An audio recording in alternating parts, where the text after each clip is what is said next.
Namo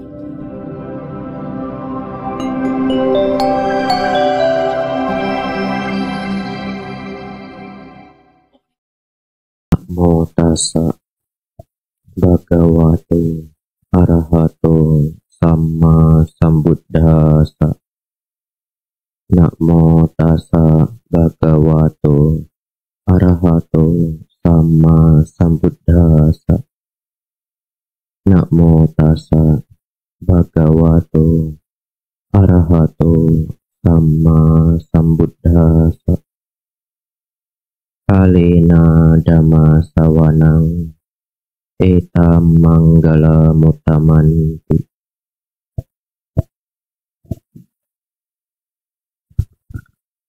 Yang termuliakan Sang Buddha, Dhamma dan Sangha, yang berbahagia pimpinan puja bakti, serta Bapak Ibu, saudara-saudari semua, selamat sore, Namo Buddhaya. Ini berapa orang yang datang Bapak Ibu?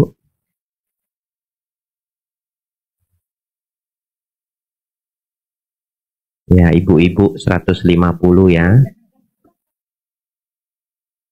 150-an. Ada ya?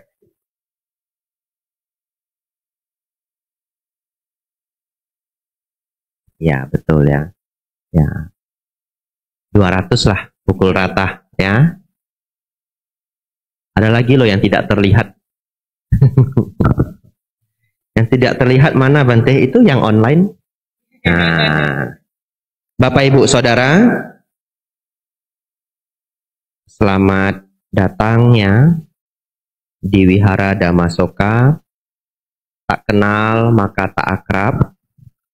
Nama saya Biku Abijato, ya, bagi yang belum kenal.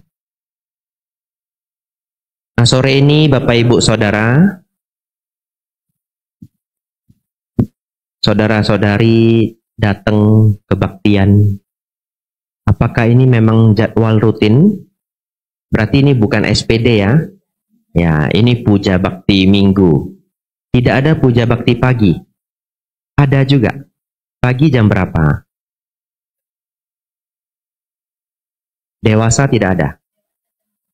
Oh iya ya, berarti ini puja bakti utama ya. Baik, Bapak Ibu Saudara,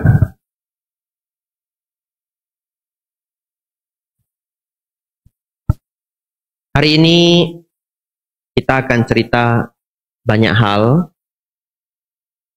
dan semoga ini mampu mengubah hidup saudara-saudari ya. Saya akan mulai dari sebuah koin ajaib ya. Kadang saya sebut juga botol ajaib. Ya, boleh dah. Bapak Ibu Saudara, bayangkan Anda dapat warisan satu koin ajaib, $1 ya, sebiji $1. Lalu di warisan itu ada suratnya tertulis, masukkan koin ini ke dalam botol ya, dan dia akan berlipat ganda selama 30 hari. Ya. Kalau Anda penasaran, nanti Anda pulang, Anda hitung $1 koin ya, berlipat ganda 31 hari jadi berapa? Nah, itu PR Anda nanti pulang hitung sendiri. Ya, kalau mau hitung cepat bisa, tapi tidak bisa sampai 31. Ya. 1 jadi 2, 2 jadi 4. 8, 16, 32, 64, 1, 28, 256, 512, 1024, 2 dan seterusnya. Namanya apa Bapak Ibu? Flash disk ya. Ya, flash disk itu kelipatannya begitu. Saudara-saudari, tapi kita perkecil dulu permainan itu, ya. Nanti yang bagian kertas hitung sampai 31 Anda hitung di rumah. Kalau dulu saya ngajar di universitas, kita buat 3 hari dhamma camp, semuanya ngitung, seru, ya. Wah, seakan-akan dapat uang beneran semua, ya. Padahal nggak dapat, ya. Bapak Ibu Saudara, kita masukkan koin ini ke dalam botol. Anggap aja botol 1,5 liter, ya. Kling. Lalu Bapak Ibu Saudara,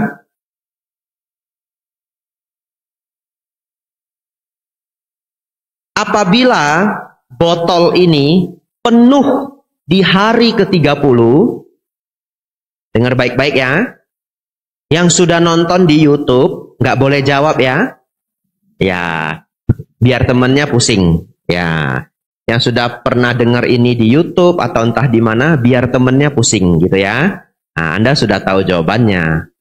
Saudara-saudari, botol itu penuh di hari ke-30. Pertanyaannya, mau yang gampang atau yang susah? Sedang-sedang ya? Baik, sedang-sedang. Kapan botol itu seperempat penuh?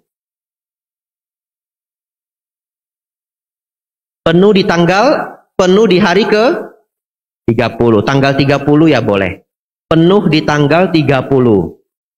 Kapan dia seperempat penuh? Ya. Baik. Siapa yang setuju sekitar tanggal 8? Gak ada yang mau ya? Boleh. Ada ya? Siapa? Ada juga. Nah, setuju tanggal 8 ya? Boleh. Gak ada yang salah, tenang ya. Toh kalau benar gak ada hadiahnya. Hadiahnya apa? Nah, itu jeruk ya. Nggak tahu itu asli atau plastik. Asli ya? Minta sama panitia. Ya. Kalau nggak dikasih ya nggak tahu ya. Kalau nggak dikasih itu gantinya air minum ya. Saudara-saudari, siapa yang setuju sekitar tanggal 14, 15 dan 16 sekitar itu ada? Ada juga ya. Wah, laris juga ini ya. Boleh. Siapa setuju sekitar tanggal 23? Naik 1 hari, turun 1 hari boleh. Ada ya. Wah, laris juga ini. Baik. Jawabannya adalah setelah saya minum dulu. Ya. Ini haus beneran ini, bukan acting ya.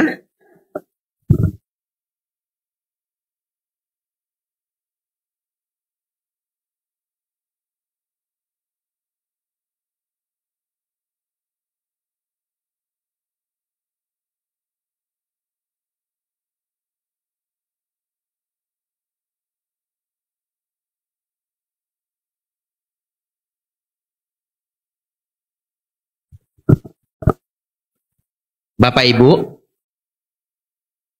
penuh di tanggal? Baik, seperempat penuh, jawabannya adalah tanggal 28. Nah, ada yang merasa benar ada? Wah, banyak juga yang merasa benar ya. Nah, coba kita tes ya. Siapa merasa benar? Waduh, rupanya sedikit juga ya. Oke ya, berarti yang lain semua golput ya. Boleh ya.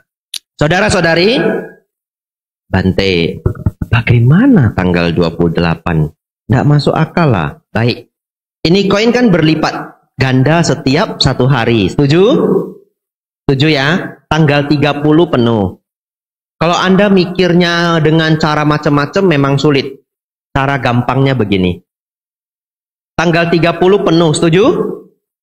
Tanggal 29 setengah penuh, setuju? Karena besoknya kan double. Setuju?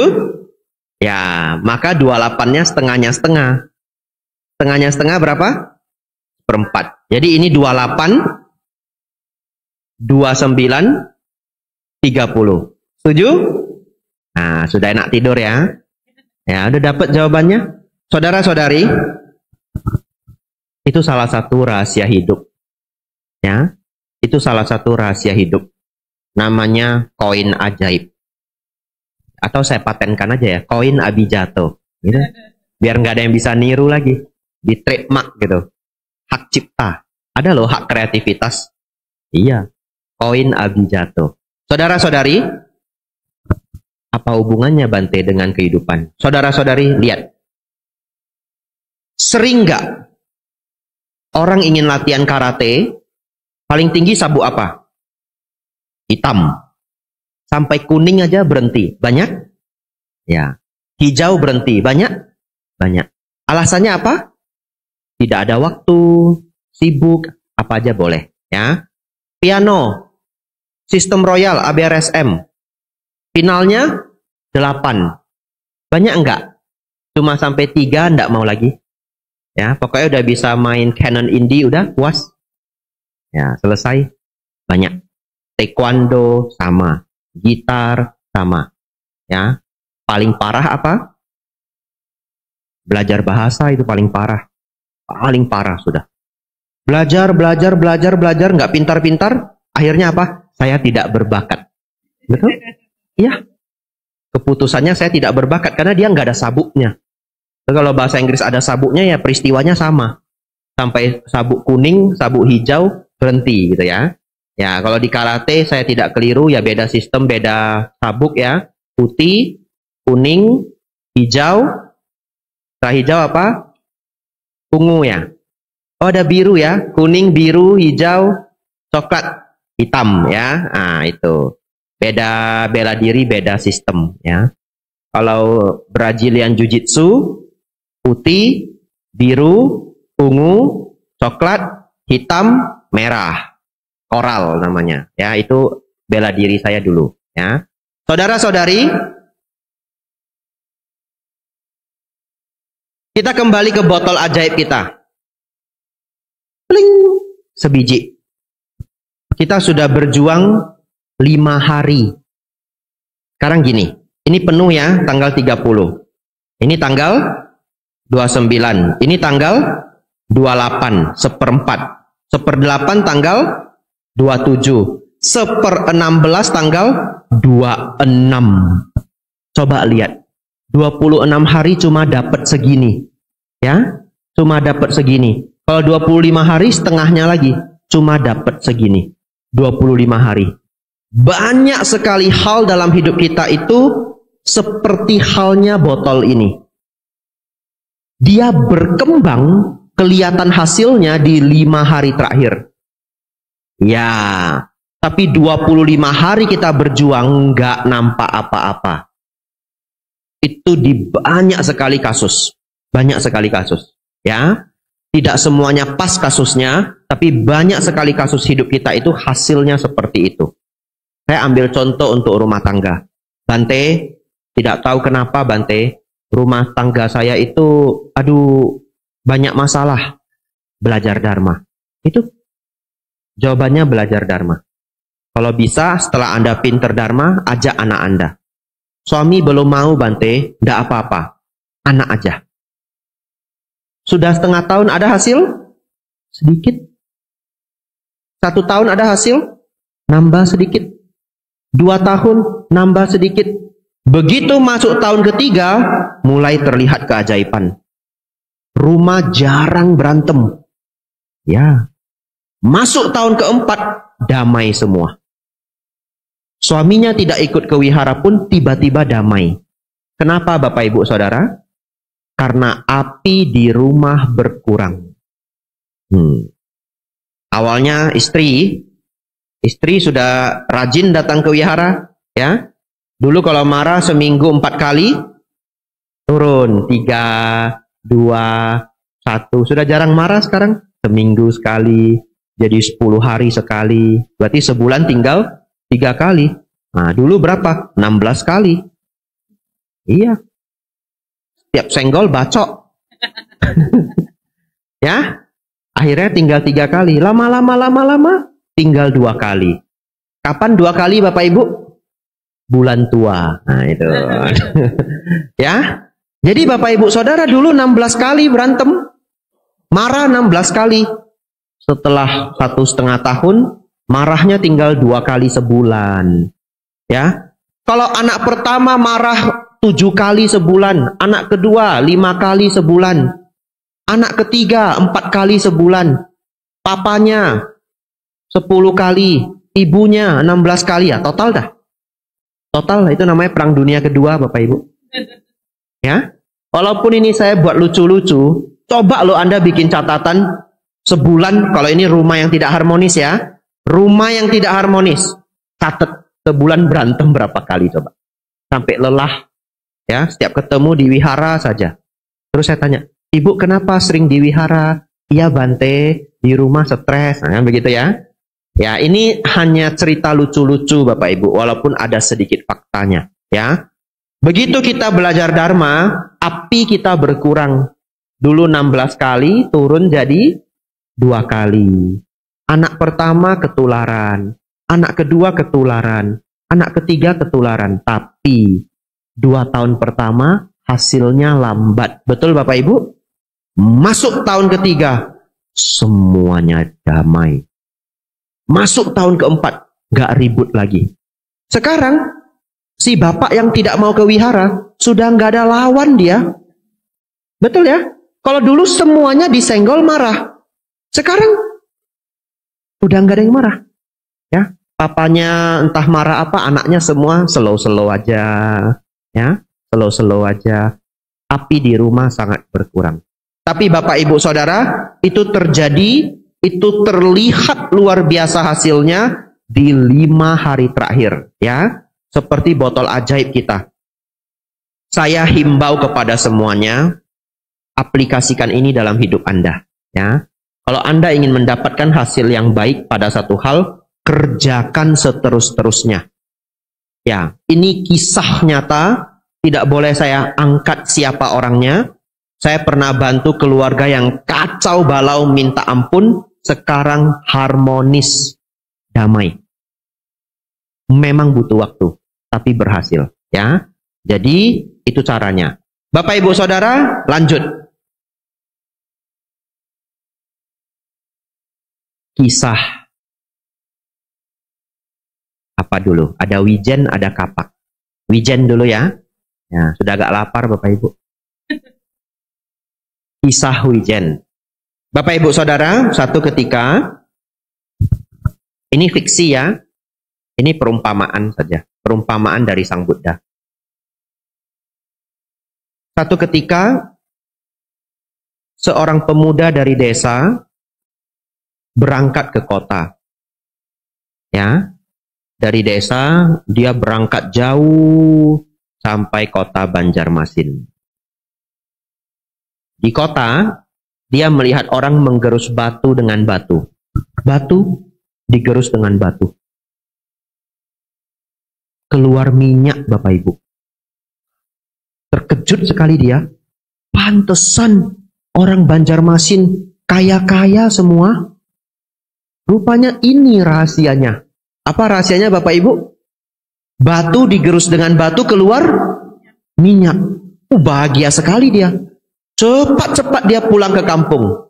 Ya, selama perjalanan dia sudah mikirin, wah, saya miliarder ini sebentar lagi raja kampung. Ya, pulang Bapak Ibu, dia ambil batu, dia gerus batu dengan batu. 1 jam, 2 jam, 3 jam, semuanya persis. Dia cari batu yang mirip, keduanya mirip, gerus, gerus, gerus, gerus. Sehari, 2 hari, 3 hari, seminggu Bapak Ibu, menggerus. Menggerus istirahat, menggerus istirahat. Keluar minyak Bapak Ibu? Enggak. Karena di kota ada satu hal yang tidak dia lihat. Yaitu sebenarnya orang itu sedang menggerus biji wijen. Ya, tapi karena wijennya kecil, nggak nampak Bapak Ibu Saudara. Ya, itu rahasia hidup yang kedua. Apa hubungannya? Kerja keras saja tidak cukup kalau caranya keliru, ya. Ini untuk semua hal. Anda sudah bekerja sangat keras, nggak ada hasil, karena kenapa? Keliru Bapak Ibu ya. Ada hal kecil yang Anda nggak nampak. Namanya wijen. Yang ini nggak bisa saya hak patenkan dari Sang Buddha. Ya, Maka ini namanya Wijen Sang Buddha. Lalu Bapak Ibu Saudara, terbang kita ke Amerika. Terakhir, namanya Kapak. Ya, ada seorang presiden Amerika, saya lupa namanya Bapak Ibu, Anda boleh cek di Google nanti. Dia pernah membuat istilah seperti ini. Kalau saya diminta untuk mengkapak pohon untuk mendapatkan kayu, akan dan saya diberi waktu 7 hari, akan saya tajamkan kapak itu 6 hari dan menebang di hari ke-7. Ya. Itu peribahasanya. Ya, itu analoginya. Ya, kalau saya tidak begitu setuju, saya lebih setuju, saya akan mentajamkan kapaknya 4 hari, bekerja 3 hari. Ya, rasanya 4 hari cukup dah. Ya, tapi kalau dia membuat istilah, dia akan tajamkan kapaknya 6 hari dan bekerja 1 hari, rasanya terlalu ekstrim. Tapi itu hanya analogi Bapak Ibu ya, hanya istilah. Sama seperti wijen itu Bapak Ibu Saudara, ya, ada hal kecil yang kadang kita keliru. Apa maksudnya kapak ini Bapak Ibu? Maksudnya adalah, kalau Anda ingin sukses di satu bidang, tajamkan dulu kapaknya. Apa kapaknya itu? Gurunya siapa? Dicari dulu. Ya, kamu ingin jadi apa? Ingin jadi ekonom. Oh, gimana caranya? Kuliah. Kuliah apa? Jurusan ekonomi. Harus di mana? Di mana aja boleh. Betul enggak itu Bapak Ibu? Keliru. Keliru. Tajamkan dulu kapaknya. Kuliah berapa tahun? S1? 4 tahun. Kalau seseorang memutuskan untuk kuliah 4 tahun, dan dia mikir tempat dan jurusannya itu 1 jam, setengah jam, keliru enggak Bapak Ibu? Dia mempertaruhkan hidupnya 4,5 tahun, 4 tahun, hanya dalam waktu setengah jam, 1 jam. Lebih parah lagi, gelar yang dia miliki itu akan menentukan hidupnya untuk waktu yang lama. Betul Bapak Ibu Saudara? Oleh karena itu, tajamkan dulu kapaknya. Caranya gimana? Duduk. Zaman sekarang searching, research. Semua kampus universitas ekonomi. Apa sulitnya? Masukkan ke Google universitas ekonomi terbaik di Indonesia. Betul? Terap keluar. Yang negeri apa? Yang swasta siapa? Ditambah lagi, saya diizinkan orang tua kemana? Pak, Ma, saya boleh kuliah di mana?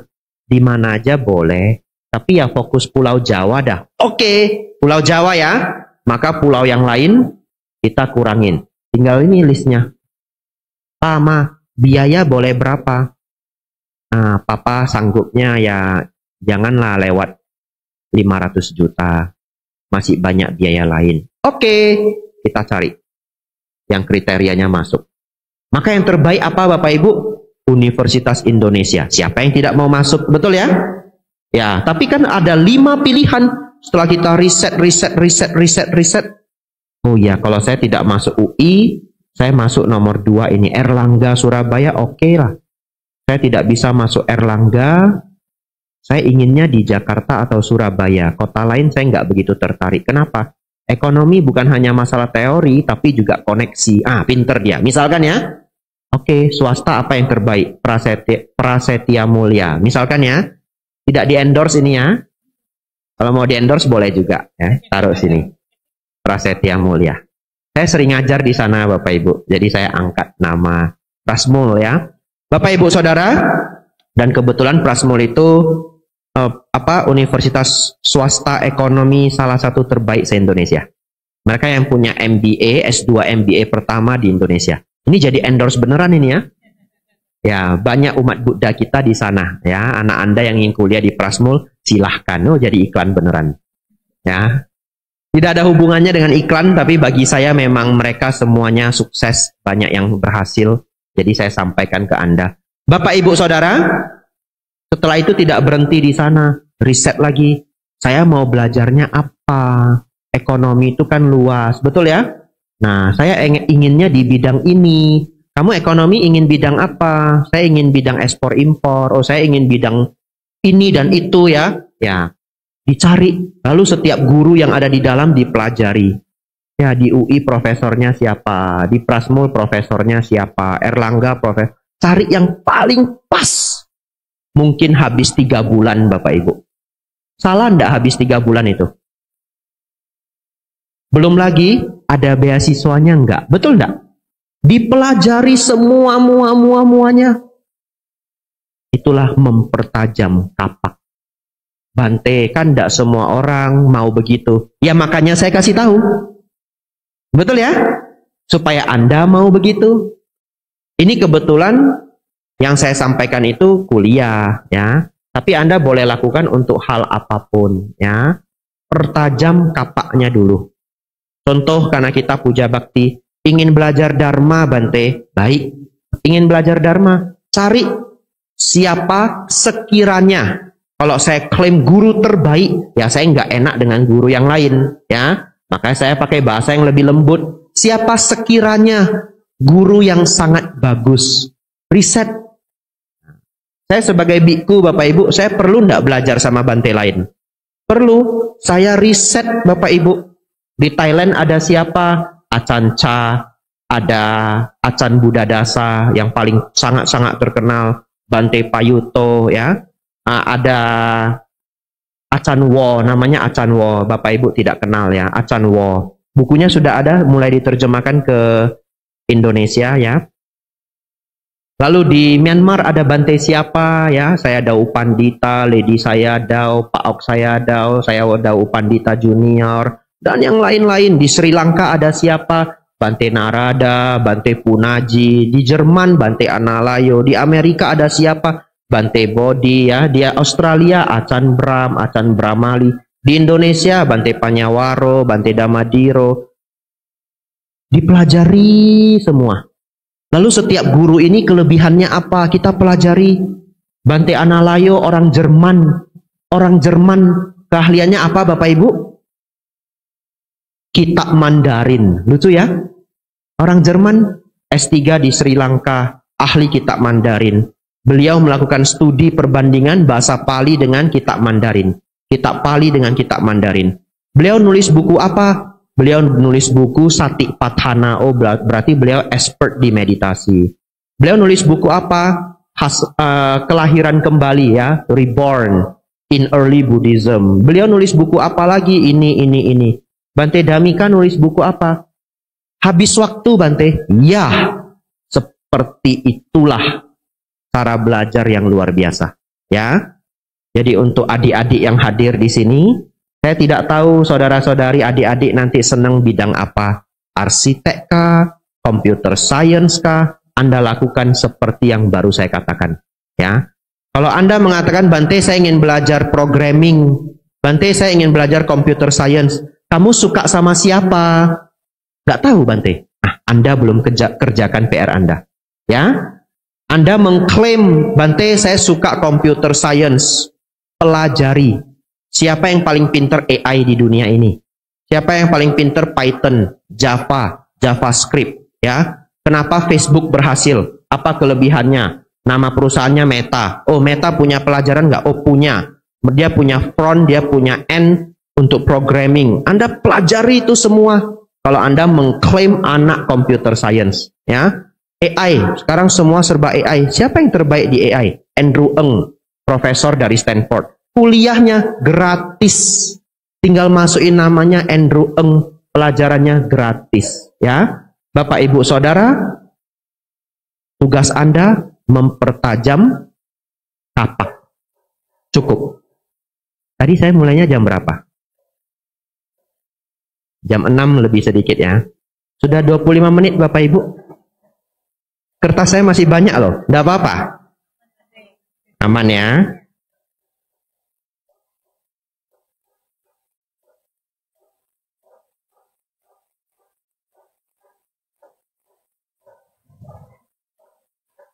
Baik. Barangkali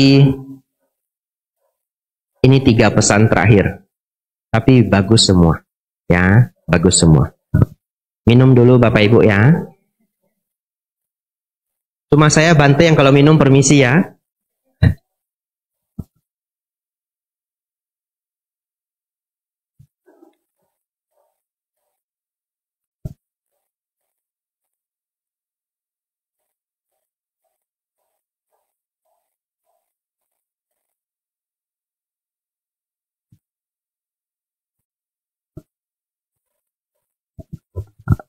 Bapak Ibu, 3 pelajaran terakhir.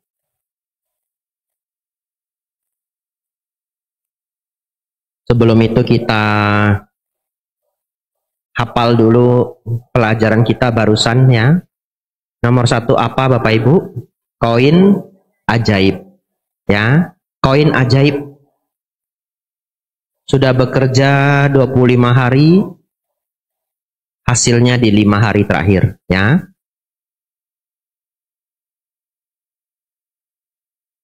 Nomor 2 Bapak Ibu, biji wijen. Kalau salah di hal kecil nggak dapat hasil Bapak Ibu ya.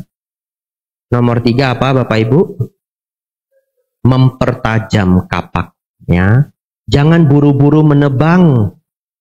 Kalau kapaknya itu tidak tajam, Anda bekerja sangat keras, dapatnya cuma 1 pohon, ya. Nebang dari pagi sampai sore cuma dapat 1. Kenapa? Kapaknya itu tumpul, ya. Kapaknya ditajamkan dulu. Begitu kapaknya tajam luar biasa, 1 hari dapatnya 40 pohon. Bedanya langit dan bumi, ya. Pertajam kapak Anda sebelum menebang ya. Ada umat sakit Bapak Ibu tidak sembuh-sembuh, dia bahkan tidak tahu bagaimana riset dokter yang baik ya. Kalau saya riset sakit pinggang ya, cari ahli tulang belakang, ortopedi ahli tulang belakang, cek di website rumah sakit di seluruh Banjarmasin siapa yang S3 ortopedi tulang belakang. Nah itu caranya, nggak usah kenal nama dokternya. Setelah ketemu track dia kuliah di mana? Oh, S1 Universitas Indonesia, S2 UI, konsultan Singapura. Cukup? Dokternya lulusan Singapura cukup Bapak Ibu? Masa Anda masih tidak percaya? Dia kuliah 15 tahun berakhir di Singapura. Cukup ya? Dan dokternya ada di Banjarmasin. Contoh ya, datangin dia. Itu caranya. Mempertajam kapak. Tapi berapa orang melakukan itu? Jarang. Biasanya apa? Nanya tetangga. Ya? Nanya tetangga. Saya sakit pinggang, tidak sembuh-sembuh, kemana ya? Oh itu tukang urut itu pinter. Pergilah Anda ke tukang urut itu. Dipijak-pijaklah Anda. Ya? Awalnya cuma mereng sebelah Bapak Ibu. Pulang mereng begini lagi. Nah itu. Lalu gimana? Tanya tetangga yang lain lagi. Pakai lagi ilmu yang lain. Sudah 3 tahun sembuh Bapak Ibu. Tidak sembuh-sembuh. Kenapa tidak ke dokter terbaik di Banjarmasin di bidangnya? Ada loh dokter ortopedi khusus tulang belakang. Cuma belajar tulang belakang tok. Pinter enggak Bapak Ibu? Pinter. Baik. Ini wijen kita. Wijen kita. Hal yang kurang terlihat tapi penting.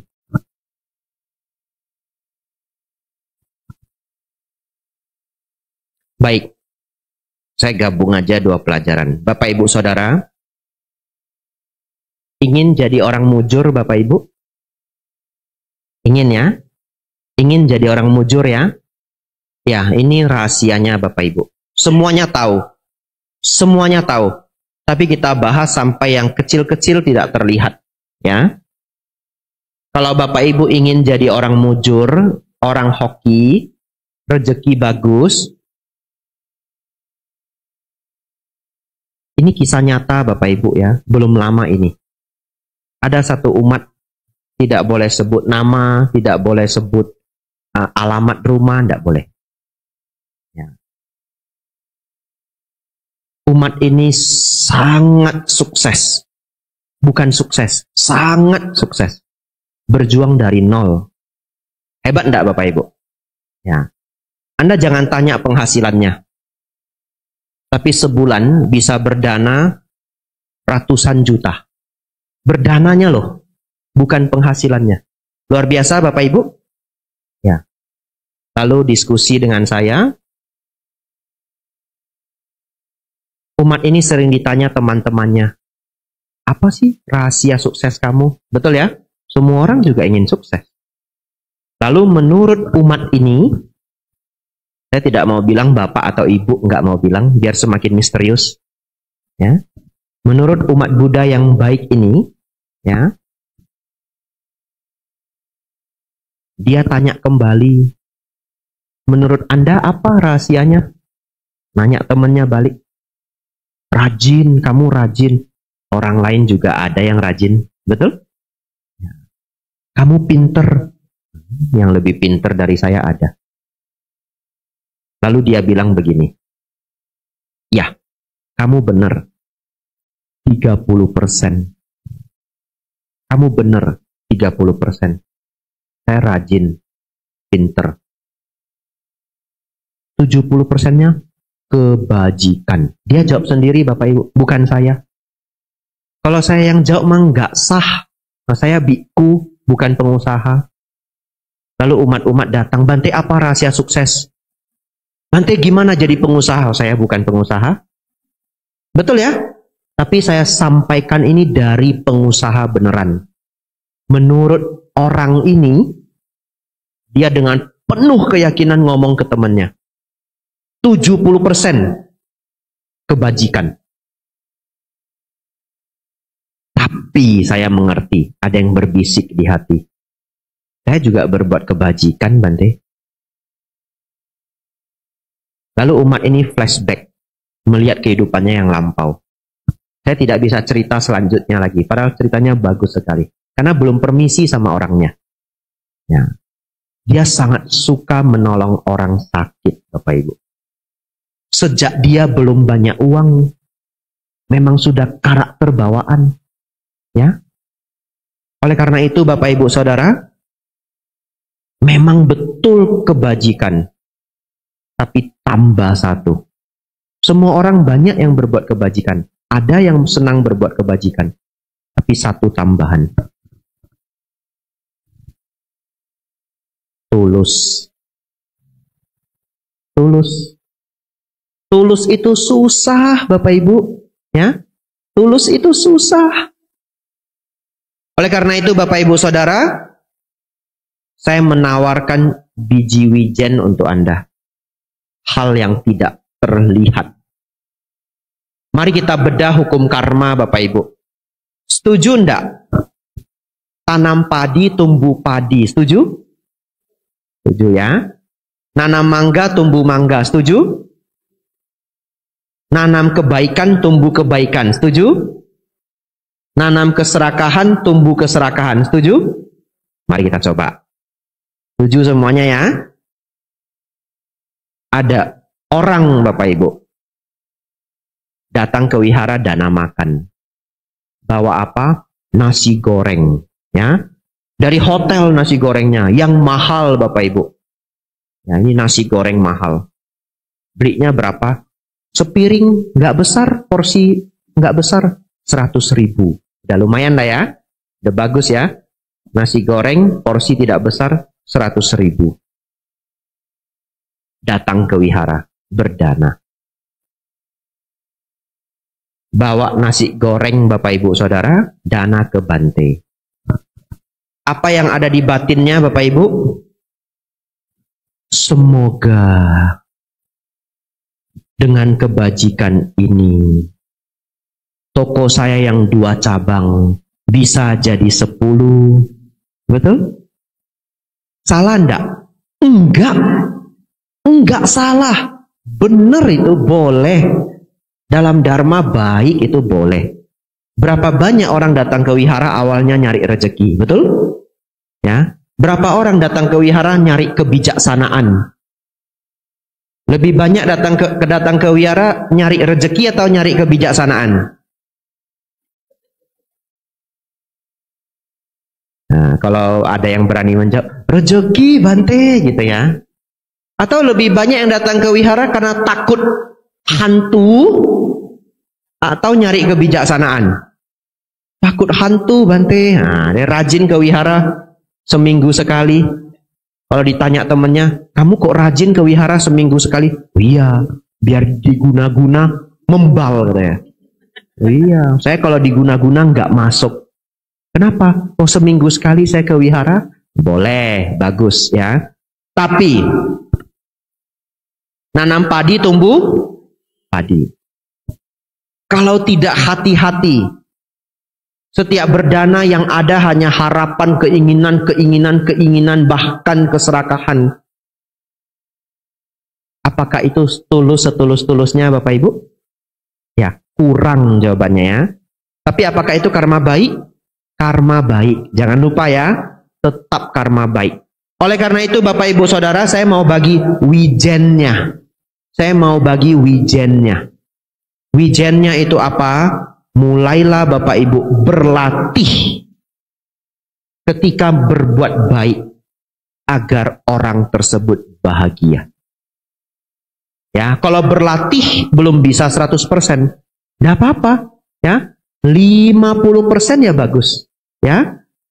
30% dulu ya bagus. Dana ke Bante atau dana ke panti asuhan atau dana ke teman, orang tua, apa aja ya. Harapannya apa Bapak Ibu? Agar orangnya happy ya. Anda datang bawain kolak atau martabak kesukaannya paman, kesukaannya tante ya. Dulu kecil sering main ke rumahnya, sekarang Anda sudah sukses balas jasa. Betul Bapak Ibu? Datang bawa martabak. Nah, datang ke akong, ke ama gitu ya, atau ke Bante gitu, atau ke wihara, boleh datang bawa. Letakkan dulu Bapak Ibu Saudara di pemikiran pertama Anda, agar orang yang menerima bahagia. Itu namanya tulus Bapak Ibu Saudara ya. Jadi ketika memberi, ya semoga Bante bahagia dengan dana saya ini. Sadu, sadu. Dan toko 10 cabang. Ya, sudah mendingan ya. Sudah mendingan daripada yang tadi. Tapi bagaimana kalau ada orang setiap kali dia berbuat kebaikan, dia benar-benar hanya memikirkan orang tersebut. Hebat enggak Bapak Ibu? Orang ini disebut orang baik sejati. Pernah enggak Bapak Ibu ketemu orang enggak dikenal? Belum kenalan, lihat aja. Ini orang licik ini. Pernah? Nah, lucu ya? Belum ngobrol loh. Ini orang licik ini. Ini anak ini. Licik ini, hati-hati. Belum ngobrol, ya. Kadang ketemu orang, hati-hati. Ini serakah orang ini. Apalagi kalau orang galak. Orang galak nampak Bapak Ibu. Kalau orang galak masih mendingan, ininya berkerut. Kenapa? Sering begini? Ya, sering stres nah gini. Nah, stres. Ini bergaris. Ya belum tentu ya, bercanda saja ya. Nanti saya dituntut orang. Bante lihat saya bergaris banyak, saya tidak marah-marah Bante. Kenapa Bante bilang saya begitu? Baru marah dia. Ya, nah. Bapak Ibu Saudara, kalau Bapak Ibu Saudara senang setiap berbuat kebaikan, benar-benar mikirin orang lain,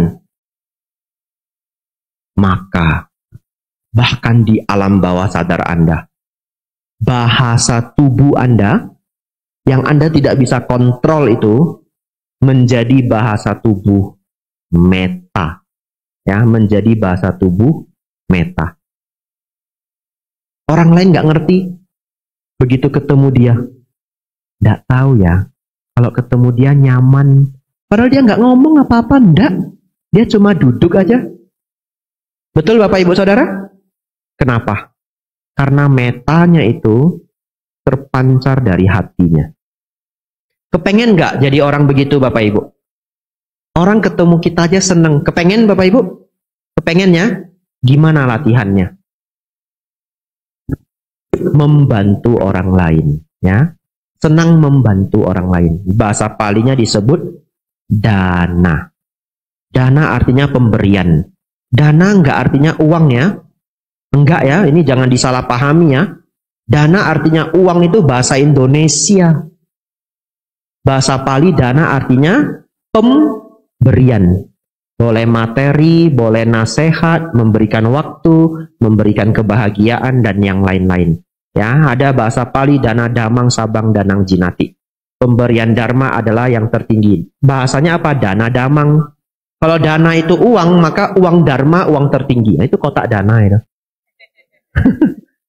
Tidak ya, pemberian dharma adalah yang tertinggi. Bapak Ibu Saudara, praktik berdana. Berdana itu memberi materi, memberi nasihat, memberi perhatian, memberi kebahagiaan.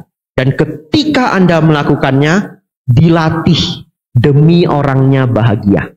Demi orangnya bahagia. Semoga semua makhluk hidup berbahagia. Anda latih itu 2 tahun, 3 tahun, 4 tahun, aura Anda muncul. Namanya aura apa? Aura meta. Semua orang melihat Anda senang. Bapak Ibu, semuanya akan menyatu. Seperti botol tadi. Sehari, akhirnya 5 hari terakhir itu muncul semua. Apa yang dimaksud muncul semua? Tiba-tiba Anda jadi orang yang disayang semua orang. Setiap punya keinginan terwujud. Anda jadi orang mujur. Ya, nggak pernah diganggu hantu. Hantu aja minggir. Kasih lewat. Kamu kok nggak ganggu dia? Tumben. Itu kata hantunya ya. Dia banyak kebajikan. Nah, itu. Hantu aja minggir, Bapak Ibu. Ya, itulah ketika botol Anda sudah penuh. Itu saya sebut sebagai latihan yang tidak terlihat. Hidden training. Latihan yang tidak terlihat. Sudah berapa tahun kita diajarkan berdana, betul? Kepikiran nggak berdana untuk memunculkan meta yang sebenar-benarnya dari pikiran? Dari batin. Mungkin tidak semua berpikir. Saya tambahkan satu cepet-cepet aja. Sila. Latih 5 sila dengan baik Bapak Ibu. Ya. Kalau berkesempatan uposata, ambil 8 sila. Kalau pabaja, ambil semua sila samanera. Kalau menjadi biku, patimokkha sila. Di Indonesia sudah bisa jadi biku sementara. Di Pariyati Dharma di Jakarta. Bisa jadi biku sementara 3 bulan. Selama 3 bulan, ambil semua sila patimokkha. Bapak Ibu Saudara, ada hidden training. Nah, hidden training itu apa? Latihan yang tidak terlihat. Saya baru menyadari ini beberapa bulan ini. Ya, kita tidak di Indonesia, kita sedang di luar negeri, umatnya berdana makan Bapak Ibu. Dana makan, sudah pesen, kami duduk di rumah makan. Lalu ada umat berdana es krim. Es krimnya beli di toko sebelah. Ya, Bante mau dana es krim? Anu mau dana ya, dikasih es krim. Ini bukan kode ya. Ini besok semua dana es krim ya. Ini kejadian nyata Bapak Ibu. Memang orangnya dana es krim. Saya makan Bapak Ibu ya, masih menunya restoran itu. Tidak di Indonesia. Kalau di Indonesia sih mungkin nggak apa-apa gitu ya. Tahu nggak? Begitu saya makan es krimnya, pegawainya datang. Sigap sekali. Lalu dia bilang, maaf ya, makanan dari luar nggak boleh. Pertanyaan saya. Kalau orang lain bisa marah nggak dibegitukan? Belanja loh kita. Mau 7-8 orang loh itu kasih dia rezeki. Ini cuma masalah es krim. Betul enggak? Cuma masalah es krim. Tapi tetap enggak boleh. Lalu umatnya yang stres Bapak Ibu. Umatnya yang stres. Ya. Umatnya bilang sama orang ini cuma enggak boleh. Maaf, enggak boleh. Lalu pegawainya pergi. Tidak lama kemudian tour guide-nya datang. Tour guide-nya bilang begini. Bante, nanti dia udah nggak lihat, makan aja. Ya, saya jawab enggak apa-apa. Saya jawab aja enggak apa-apa, gitu ya. Terus saya makan lagi. Setelah makan Bapak Ibu, makanan menu di rumah makan itu, saya lihat jam. Belum hari tengah. Saya ambil es krimnya Bapak Ibu. Jalan ke depan toko es krim itu. Ada tempat duduk. Dia lihat, mereknya sama. Betul ya? Duduk saya, makan es krimnya. Tidak ada kesal sedikit pun. Tidak ada. Kenapa Bapak Ibu? Karena saya sangat terbiasa dengan aturan. Betul ya? Sebagai biku aturan saya banyak. Ditambah satu mah enggak apa-apa. Ya? Jadi saya itu sangat senang ngejalanin aturan selama aturan itu benar. Benar nggak dia jualan, dia nggak suka makanan orang lain masuk ke restoran dia? Benar. Itu adalah hak dia. Betul ya? Kita menghargai. Tapi saya melihat diri saya nggak kesel loh. Sama sekali. Happy. Ya. Lalu tour guide-nya yang bingung Bapak Ibu. Enggak apa-apa. Bapak Ibu Saudara, kepikiran nggak saudara-saudari mempraktekkan 5 sila, Anda dapat hidden training. Apa hidden trainingnya? Tidak jadi orang auban, keras kepala. Kalau memang itu aturannya, ya jalanin, ya enggak? Kenapa? Orang lain antri, kita ya antri. Apa sulitnya? Kalau Bapak Ibu sudah terbiasa 5 sila, tidak ada sulitnya, ya. Lampu hijau, jalan. Lampu merah, berhenti. Apa salahnya? Tambahan 1. Jangan keras kepala, ya. Jangan keras kepala. Bapak Ibu Saudara, aduh tapi ini panjang sekali. Enggak apa-apa ya. Ya. Hidden training, ya, masih judul yang sama ya. Latihan tersembunyi. Pernah baca Manggala Sutta? Sering ya. Sudah baca artinya? Baca juga ya. Ada nggak di dalam satu bulir? Mudah dinasehati. Ada? Nah, Anda yang baca loh itu ya. Berarti harus praktik ya. Anda yang baca loh itu. Tapi tahu enggak manusia susah dinasehati? Apa contohnya? Seat belt. Harusnya pakai seat belt enggak? Harus. Ya. Kalau kedapatan polisi, setiau ya. Kata Koko ini setiau ya. 1 juta. Kalau di Jakarta ada kamera lagi. Ada kamera lagi. Gawatnya kalau Anda beli mobil baru yang sudah modern sistemnya, bukan hanya kamera, kursinya aja marah Bapak Ibu, ya. Anda nggak mau pakai kursinya marah, nggak ada yang berani marah sama Bante, cuma kursi itu berani. Sampai umatnya bilang, maaf Bante harus pakai safety belt. Oh iya iya iya, saya lupa, bukan auban ya, lupa saja gitu ya. Nah Bapak Ibu Saudara, tin, baru kita pakai. Di pesawat Bapak Ibu, begitu kita mau naik, pramugarinya ngasih tahu harus safety belt, harus ini, harus itu, harus ini, harus itu. Ada nggak orang auban? Ada. Sudah pakai, pramugari sudah duduk, buka. Seakan-akan pintar sekali dirinya. Ya, pintar sekali dirinya. Dia tidak tahu pesawat itu paling berbahaya ketika take off dan landing. Ya, sudah lihat berita Korea kalau tidak salah ya, baru mau jalan, puar, meledak. Ya memang kalau meledak pakai safety belt ataupun tidak sama aja. Ya. Tapi kan meledak itu jarang-jarang. Ya. Yang ditakutkan itu apa? Yang ditakutkan itu jatuh sedikit, turbulence ya, jatuh sedikit grut gini. Kenapa? Pesawat Bapak Ibu kan lagi gini toh, dia turun gini aja grut. Apa yang terjadi kalau kita nggak pakai safety belt? Nempel di atas Bapak Ibu. Iya enggak? Itu bukan mobil. Itu pesawat ya. Dia turun gini, grut, kita nempel di atas. Ya memang nggak setinggi itu, Tapi kita naik ke atas Bapak Ibu. Apa yang terjadi? Leher bisa patah. Dan itu terjadi. Itu terjadi turbulence ya. Banyak orang yang patah badannya, entah bagian apa ketika mendarat dari Inggris ke Thailand. Masih ingat? ya, dari Inggris mendarat ke Thailand. Jadi sekarang dihimbau kalau nggak penting-penting amat pakai safety belt. Tapi apakah semua pakai? Tidak. Oleh karena itu Dharma menyelamatkan hidup kita. Anda baca sendiri, mudah dinasehati. Bapak Ibu Saudara, sudah sangat panjang ceramah saya, tapi belajarlah untuk mudah dinasehati, ya. Belajarlah untuk mudah dinasehati, senang ikut aturan, ya, senang ikut aturan. Karena itu semua untuk menyelamatkan hidup kita di berbagai hal.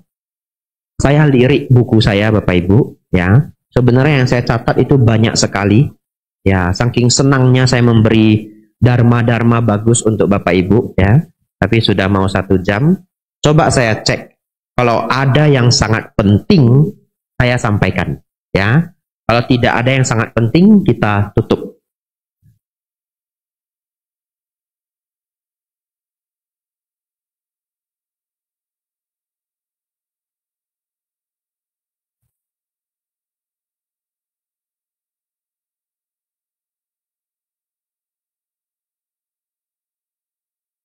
Baik, saya ketemu satu yang sangat penting menutup pelajaran kita malam ini. Bukunya tutup, ya. Ini tutup beneran.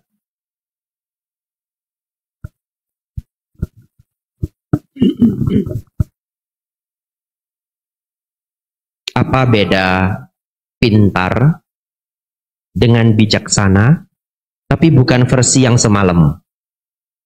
Nah, versi yang lain.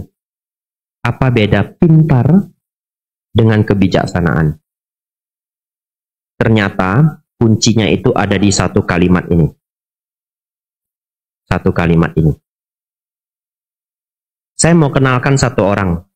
Namanya Newton, penemu gravitasi. Guru matematika salah satu terbaik dalam abad ini. Pinter enggak Bapak Ibu? Pinter. Bapak Ibu tahu nggak? Dia pernah ketipu Bapak Ibu. Beneran? Kena Ponzi scheme. Ponzi itu apa? Ponzi itu money game. Ya, kalau zaman papa mama saya BMA. Masih ingat? Masuk nggak ke Banjarmasin? Nggak masuk ya? Nah, masuk. Nah, bersyukurlah Anda. Ya. Apa itu BMA? Apa itu Ponzi scheme, Bante? Taruh 2 juta, nunggu setengah bulan, keluarnya 3.700.000. Keren enggak? Hebat ya? Masukin 2 juta, keluarnya 3,7. Anggaplah nunggu sebulan gitu ya. Keluar 3,7. Apa yang Anda lakukan Bapak Ibu? Masuk lagi, kapan lagi ya? Kan awalnya coba toh 2 juta. Keluar beneran 3,7. Cuma sebulan. Masuk lagi 10 juta. Keluar lagi. Setelah keluar lagi, apa yang Anda lakukan? Nunggu. Takut juga ini ya. Takut juga nanti dia lari enggak ya? Takut juga. Ditunggu sebulan, nggak lari. Hebat ini. Tunggu 2 bulan, nggak lari. Ini bisnis beneran ini ternyata. Masuk akal ini. Wah, mulailah Anda ya. Mobil aja Anda jual ya. Masukin lagi caicien. Hilang Bapak Ibu. Newton Bapak Ibu, matematikawan salah satu terpintar di abad ini, ketipu Ponzi Bapak Ibu. Uang pensiunnya habis. Pinter nggak dia? Siapa yang berani bilang Newton tidak pinter? Betul ya? Penemu gravitasi. Tapi dia kurang bijak. Bapak Ibu Saudara, apa sih bijaksana? Siap-siap ya. Jangka panjang. Ya. Kalau kita berbicara bijaksana, berpikir jangka panjang. Maka tidak semua orang pinter itu bisa bijaksana. Karena bijaksana itu sulit berpikir jangka panjang. Ini kalimatnya Bapak Ibu hafal, Bapak Ibu bawa pulang ya. Ciri-ciri kebijaksanaan adalah rela untuk sulit ataupun sakit di waktu yang singkat demi manfaat yang panjang. Saya ulang ya, hafal luar kepala Bapak Ibu ya. Rela sulit ataupun sakit untuk waktu yang singkat demi manfaat jangka panjang. Contoh, seseorang kena kolesterol. Pinter orangnya, S3 Bapak Ibu. Tahu enggak dia kalau semua makanan yang terlalu berminyak nggak boleh? Tahu Bapak Ibu? Tahu. Apa semuanya sanggup jalanin? Kalau yang bijaksana sanggup. Dia rela sulit dan sakit di waktu yang singkat demi manfaat yang panjang. Jadi ketika makan siang ada tempe goreng, ada brokoli. Makannya apa Bapak Ibu? Bener. Kalau yang benernya brokoli. Sakit enggak? Ada KFC, tempe goreng mendoan, jarang-jarang di Banjarmasin. Nah, ikan goreng, ini brokoli, jamur, oatmeal, siang. Ya, tapi ada orang yang rela. Saya yang sehat aja. Saya yang sehat aja. Lalu ditanya, kamu kok makan bersih begitu? Namanya clean eating bahasa Inggris. Makan bersih. Kamu kok rela? Bisa kamu makan bersih begini? Ya, saya sayang anak cucu. Itu jawaban dia. Saya sayang anak cucu. Saya tahu saya sakit. Tapi saya mau nemanin cucu saya sampai besar. Itu artinya apa Bapak Ibu? Dia rela sulit di jangka pendek untuk manfaat jangka panjang. Orang bijaksana. Rumus ini berlaku untuk semuanya. Anda orang bijaksana Bapak Ibu. Hari Minggu sore, lebih enak ke kafe atau ke wihara? Ada yang senang ke wihara juga. Ya, ada yang berat juga. Dipaksa, saya Bante dipaksa. Walaupun Anda dipaksa, Anda datang. Anda orang bijaksana. Saya rela Bante. Wah, gitu nanti ya. Sabar 2 jam. Ya, ini 2 jam. Ini tadi mulai jam 5 ya. Demi manfaat jangka panjang. Lanjut lagi. Bijaksana juga ini. Jadi biku atau samanera yang baik. Yang baik ya, saya sudah kasih label yang baik. Jadi kalau yang tidak baik itu ya bukan urusan kita. Betul ya? Jadi samanera dan biku yang baik. Susah nggak Bapak Ibu? Susah. Tapi dia rela. Kenapa? Sakit dan sulit jangka pendek demi manfaat jangka panjang. Satu kehidupan menjadi biku. Sulit. Sulit. Tetapi apa yang terjadi? Semua kotoran batin berkurang. Marah berkurang. Serakah berkurang. Nafsu berkurang. Ego berkurang. Semakin dekat dengan pencapaian Nibbana. Begitu capai Nibbana, tidak ada kelahiran lagi.